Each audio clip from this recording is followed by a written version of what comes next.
I've been doing some self inventory, and I've realized that I've been more angry, more anxious, less patient, always worrying about the next, the next, the next. When I get paid, I'm not savoring the money. I'm not, I'm trying to use it to do this, and oh man, wait till I get paid again. Until I get paid again. When I get paid again, and I noticed within myself when I do that, I'm more anxious. I'm quicker to anger.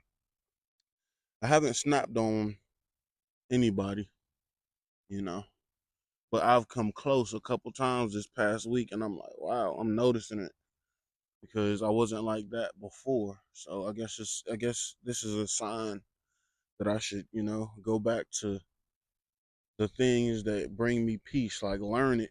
When you unlearning bad habits, when you unlearning toxic habits, it would be smart to keep reminders around, like books. You know what I'm saying?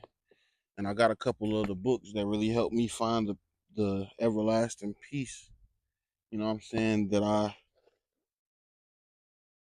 got attached to. You know what I'm saying? That I got access to when I read them the first time. You feel me?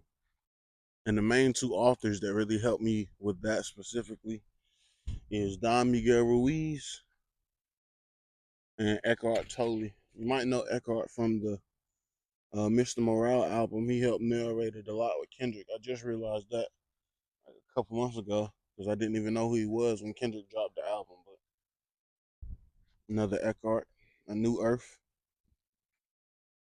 The Power of Letting Go with John Perkins. This is a really, really good one. And it's interactive because it got spaces in there where you can write down some things and really put it in perspective. The Voice of Knowledge and The Fifth Agreement with Don Miguel Ruiz. And honestly, there are countless more, but something I've been teaching myself too is, peace is not in a book, but that doesn't mean we can't give ourselves assignments, give ourselves, chapters to read and make it easier to focus on peace. If you want peace, you got to focus on it. You got to get up out of autopilot. I've been having my phone in my face from sun up to sundown the last couple of days because I've been off. And I know that the type of stuff that I'm watching and me getting emotionally attached to the content, in a negative way, you know. And 9 times out of 10, that be me opposing whoever I'm watching opinion and getting upset and getting riled up, even though it really don't affect me. It shouldn't affect me. But it has in it, and I've noticed it. And I just say all that to say it'd be smart to do some personal inventory, to look within yourself to be like, okay, why am I feeling like this? Do I feel like I'm lacking? Why do I feel like I'm lacking? And then get down to the root. But like I just said, peace is not in a book. And I used to think that. I used to think I needed to be, holding on to one of these or a couple of these in my bag with me when I take it to work or where I go everywhere. But peace is not in a book, bro. And it's not really these books that really help me find peace. It's just me allowing myself to be calm, allowing myself to, you know, loosen my face muscle, loosen my face muscles, loosen my shoulder muscles. Take a deep breath and, actually believe in all the affirmations that I say to myself as often as I say to myself. And I used to think it was in a book. I used to think that power of change was in a book, but it's not. It's within me.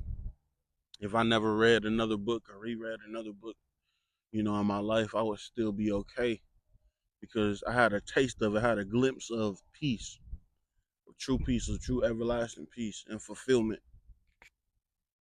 So, but yeah, I think now would be a good time for me to reread a lot of the books that really help me see my true self and cause this transformation for the better. And just to rejuvenate it, because like I said, this process of change, it is very, very delicate. And whatever you consume, whether it be food or content, whatever you choose to consume constantly, that's what you're going to focus on, and that's what your life is going to be, because that's what you're referencing your whole life on, you know. So if you want to be more at peace, If you want to be more calm, if you want to be more in control of your emotions and not let your emotions control you and allow you to crash out and say, "Oh, that's just how I am." No, you can build how you choose to react. You know, you can't control your initial emotion, but you can control if you want to wallow in that emotion, if you want to indulge in that emotion further. You know, we're not babies, we're not robots. It ain't like in the fine print that we gotta crash out. It ain't in the fine print that we gotta choose things that we know are undesirable that we're gonna regret later. So I just want to leave y'all with that, man. I just want to leave y'all with that, man. Love yourself, nourish yourself, and above all, check in with yourself as constantly as you can. Check in with yourself and make sure you cool, make sure you feel good. And if you don't, well then you know what you got to work on. So it's a win-win.